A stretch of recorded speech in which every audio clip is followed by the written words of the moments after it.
मेरा नाम अकरम अली मनोज है और डिपार्टमेंट ऑफ बायोटेक्नोलॉजी में एज लेक्चरर सर्व कर रहा हूँ सिंस 2016 और तकरीबन 19 अप्रैल को जो है ना हमें अरेस्ट किया गया और अरेस्ट होने के बाद बड़ी देर बाद हमें पता चली कि हम पे फाइलें चोरी करने का इल्ज़ाम लगाया गया है।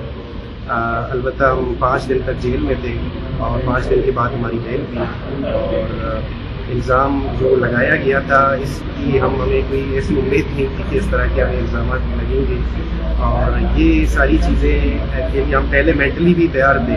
इसकी वजह ये है कि यहाँ पे हमने एक पुरअमल कानूनी तौर पे एक स्ट्रगल स्टार्ट किया था और इस स्ट्रगल में हमारे जो डिमांड्स थे वो ये थे कि जो असातिज़ा है उनको सहूलतें दी जाएँ, उनको तनख्वाहें दी जाएँ, उनको पेंशन दी जाए और उनके जो दीगर सहूलियातें हैं उनको मुहैया की जाए। तो इन मामलात में हम काफ़ी एक्टिव रहे। सोशल मीडिया प्लेटफॉर्म भी मैंने बहुत ज़्यादा यूटिलाइज़ किया था और रिसेंटली मैंने 2 केसेस फाइल किए थे अरेस्ट होने से पहले या इस केस में इन्वॉल्वमेंट जो करा रहे थे हमें इससे पहले 2 केसेस नोटिस खुद मैंने जमा कराए थे। तो मैं समझता हूँ कि ये जो है ना जानबूझ के ये अमल कराया गया ताकि हम अपनी जो है ना आवाज़ बुलंद ना करें, हम आवाज़ ना उठाएं।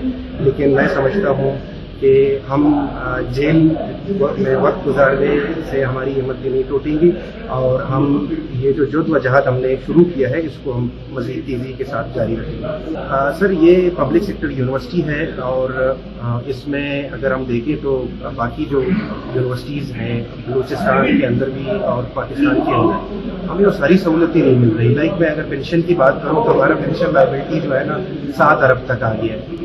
इसी तरह अगर तनख्वाही की हम बात करें तो हमें 2 साल से जो है ना वक्त पे तनख्वाही नहीं मिलती। और दूसरी बात यह है कि यहाँ पे इंतज़ामिया के जो है ना कुछ लोग जिन पोजीशंस पे हैं उनके ऑफिसेस बड़े फर्निश्ड हैं लेकिन जो मेन स्टेक होल्डर हैं टीचर्स प्रोफेसर्स उनको ऑफिसेस तक मुहैया नहीं की जाती है।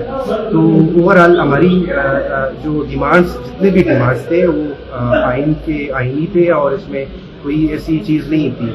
और सबसे इम्पोर्टेंट बात यह है कि हमने मेरिट की बात की है, करप्शन जो थी उस पर हमने इंक्वायरी की बात की है। हम हमेशा गवर्नमेंट से यही दरख्वास्त कर रहे थे कि ब्यूटम्स की जो है ना तकरीबन 15 साल स्पेशल ऑडिट की जाए, लेकिन आज तक हम अपने मकासद हमने अचीव नहीं किए। अलबत्ता एक अच्छी अवेयरनेस फैकल्टी को और स्टूडेंट्स को एडमिनिस्ट्रेशन को मिल चुकी है क्योंकि जो हमारा हक बनता है वो हमें मिलनी चाहिए।